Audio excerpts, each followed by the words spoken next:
인텔의 새로운 CPU와 AMD 르누아르 제품이 곧 나오기 때문에 조금은 신중하게 구매를 생각해야 하는 노트북입니다. 그럼에도 불구하고 가벼운 무게와 좋은 성능, 큰 배터리 용량으로 충분히 매력있는 노트북이라고 생각합니다. 델 인스피론 7590 15.6인치 모델 리뷰를 시작합니다.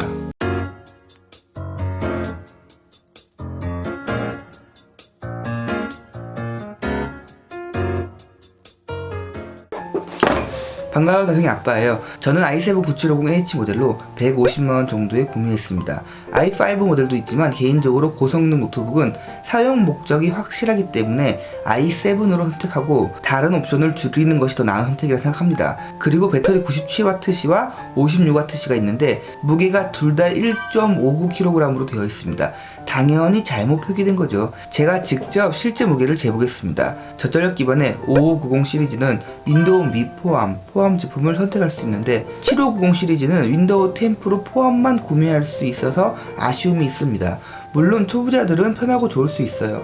윈도우뿐 아니라 모든 드라이버가 다 설치되어 있기 때문에 윈도우 업데이트만 하고 바로 사용하시면 됩니다. 어댑터는 130W로 일반적인 고성능 노트북 어댑터 수준이고 어댑터의 사이즈는 절대 작은 사이즈는 아니지만 얇은 편이긴 합니다. 델 어댑터는 항상 이렇게 선정리할 수 있는 고무 밴드를 어댑터에 결속시켜주고 LED도 하나 넣어줍니다. 이런 세심한 부분을 항상 잘 지켜주더라고요. 저렴한 플라스틱 느낌 나는 마그네슘 합금 바디입니다. 보시면 펄이 굉장히 예쁘게 잘 들어갔어요. 저는 마그네슘 합금 노트북의 어두운 그레이 색상과 펄의 조합은 디자인적으로 최고라고 생각합니다. 실제로 만져보면 굉장히 싼티나는 플라스틱 느낌이지만 시각적으로는 메탈 느낌을 줄 수 있는 도료 방식이라고 생각합니다. 무게는 1.73kg이고 재원에 나와있는 무게와 차이가 있습니다. 이 부분에 대한 제 생각은 따로 리뷰를 만들었으니 참고해주세요. 어댑터까지 포함하면 2.32kg으로 어댑터만 600g 정도 나갑니다. 고사양 노트북 어댑터는 보통 이 정도 나갑니다. 분해하기 전 이 뒤를 보면 공기를 흡입하는 흡입구가 일반적인 고사양 노트북이 아닌 저전력 노트북 정도로만 뚫려 있습니다. 이 부분과 노트북의 두께를 생각해 봤을 때 펜의 용량이 작다는 것을 예상할 수 있고 작은 펜 용량은 높은 발열로 연결됩니다. 그리고 높은 발열로 인해 동일한 CPU를 사용하는 동급 노트북 대비 성능이 잘 나오지 않는다는 것까지 유추할 수 있죠. 100% 맞진 않겠지만 이런 공학적 접근은 사실 뭐 대단한 것이 아니기 때문에 예측하는 대로 거의 맞습니다. 바로 분해하겠습니다. 나사만 풀면 됩니다. 마그네슘 합금 바디는 플라스틱처럼 탄성을 갖기 때문에 헤라를 굳이 사용하지 않고 그냥 잡아 뜯듯이 커버를 분해하실 수 있습니다. 숙련된 유저가 아니더라도 헤라나 신용카드를 사용해서 틈을 벌리면 쉽게 분해하실 수 있습니다.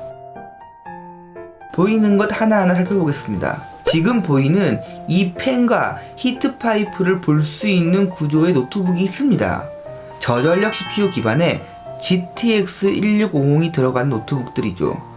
보시면 무게도 대충 비슷해요. 제가 판단하기에 델 인스피론 7590의 냉각 처리 시스템은 저전력 CPU에 맞는 구조로 보입니다. 발열이 심한 고성능 CPU인 i7 9750H가 들어가기에는 다소 무리가 있어 보인다는 의미죠. 저는 이것을 단점으로 굳이 지적하기보다 알고 구매하자라는 겁니다. 이 노트북은 고성능 노트북이지만 어느 정도 휴대성에 포커스가 맞춰져 있습니다.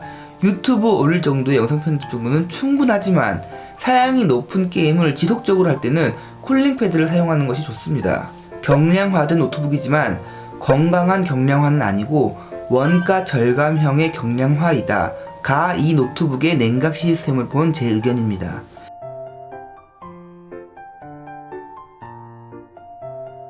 여기서 히트 파이프만 2개 정도 더 들어가면 좀 더 나을 수 있겠지만 공간 문제와 원가 비용에 대한 문제가 발생합니다.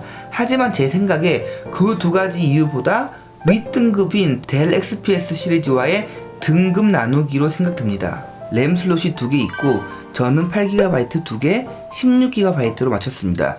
램은 높을수록 무조건 좋습니다. 16GB보다 32GB가 더 좋은 것은 당연하죠. 하지만 지금 이 CPU의 발열 처리 능력을 예상했을 때 32GB는 들어가는 비용 대비 효율이 좋지 못하다고 생각합니다. 좀 더 덩치도 크고 펜도 크고 히트파이프도 대여섯 개 달린 노트북이 아니라면 16GB가 적당하다고 생각합니다. 물론 저는 가격 대비 효율을 말할 뿐 램은 무조건 높은 것이 좋습니다. M.2 SSD 규격 슬롯이 2개 있고 확장성은 좋습니다. 기본으로 2230 규격에 500GB NVMe가 전착되어 있고 업그레이드 하실 때 조심해야 할 부분은 확장할 수 있는 슬롯은 2280 사이즈만 지원합니다.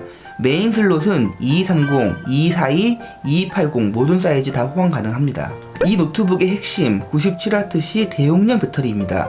이 노트북의 가장 큰 구매 포인트인 만큼 제가 최대한 많이 사용해보고 자세하게 리뷰할 예정입니다. 제가 한 가지만 짧게 말씀드릴게요. 배터리라는 것은 초기 용량 대비 현재 사용 가능한 용량을 나타내는 웨어율이라는 것이 있습니다.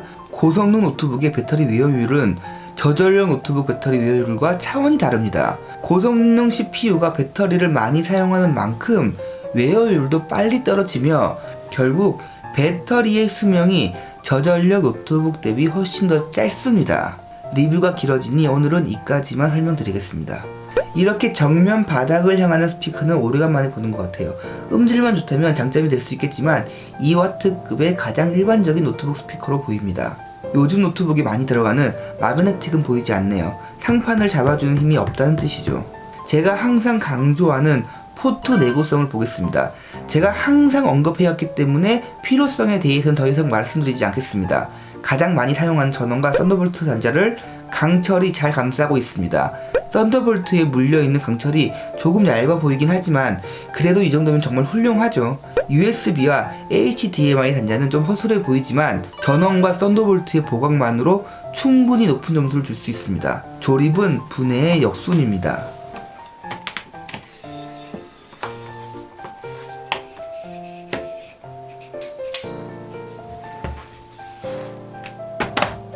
이 제품은 윈도우 10 프로 포함된 제품이고 제가 못 찾는 거일 수도 있지만 프리도스 제품은 보이지 않더라고요. 이렇게 윈도우가 포함된 노트북은 하단에 윈도우 로고 스티커가 부착되고 정품 인증키 자체가 노트북에 기속되기 때문에 편리하게 지속적으로 정품 윈도우 사용이 가능하죠. 반면 저와 같이 노트북을 자주 바꾸는 유저들은 비용적으로 손해입니다. 초보자분들은 이러한 윈도우가 포함된 노트북을 추천드립니다. 이유가 많지만 가장 큰 이유는 필요한 드라이버가 다 설치되어 있어서 윈도우 업데이트만 하고 바로 사용하시면 됩니다.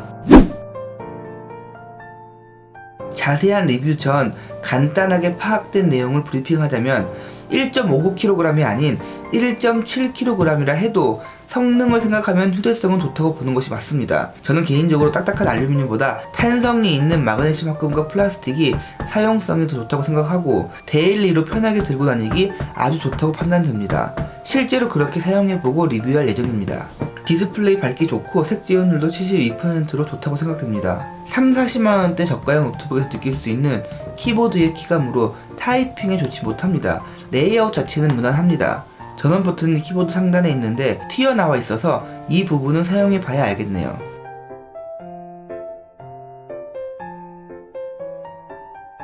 에르고리프트 힌지를 아주 살짝 한 듯 안 한 듯 지원하는데 여기서 좋지 않은 부분을 발견했습니다.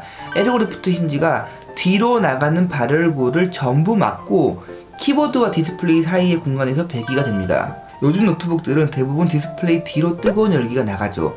가끔 옆으로 나가기도 하고요. 그런데 이 노트북은 그 뜨겁기로 유명한 i7 9750H로 가열된 공기가 사용자 정면으로 나오는 거죠. 그런데 그 부분을 인정하고 광고도 하더라고요. 저는 이 부분이 구조적으로 문제가 있어 보이는데 사실 사용자가 열기를 느끼지 못한다면 당연히 큰 문제는 아닐 수 있습니다. 이 부분도 예민하게 체크해 보겠습니다. 제가 앞으로 어떻게 리뷰할지에 대한 내용을 말씀드리겠습니다. 이 리뷰 방향이 굉장히 중요합니다. 제 리뷰 방향이 곧 이 노트북의 아이덴티티가 되거든요. 이 노트북을 단순히 i7 9750H, GTX 1650 달려있는 고성능 노트북으로만 바라보고 성능 위주의 리뷰만 하면 이 노트북의 특징을 살려내지 못하는 겁니다. 성능도 중요하지만 성능보다 사용성으로 접근해야 합니다. 집에서는 전원 연결하고 모니터 연결해서 고세한 그래픽 작업을 하고 외출 시 노트북만 가지고 나가서 저전력 노트북처럼 가볍게 사용하는 거죠. 당연히 벽돌 같은 정품 어댑터는 휴대할 생각이 전혀 없습니다. 조금 다른 시선으로 보면 투인원 노트북이 되는 거죠. 이 리뷰를 저도 기대하는 이유가 제가 예전에 시도해 봤거든요. 이 노트북과 동일한 i7 9750H의 GTX 1650의 노트북으로 리뷰했었고 그때의 결론은 비추했습니다. 이번에는 분명히 같은 사양인데 상황이 완전히 달라졌죠. 노트북의 사용성은 성능만으로 볼 수 없다라는 굉장히 재미있는 포인트가 되는 부분이고, 배터리 용량과 노트북의 무게, 사이즈가 노트북 사용성에 얼마나 영향을 미치는가가 리뷰의 관전 포인트입니다. 혹시 이 영상을 안 보셨다면 먼저 보고 델 7590의 리뷰를 보시면 2배 더 재미있을 거라 생각합니다. 제가 충분히 사용을 해보고 다음 리뷰에서 만나겠습니다. 끝까지 봐주셔서 진심으로 감사드립니다.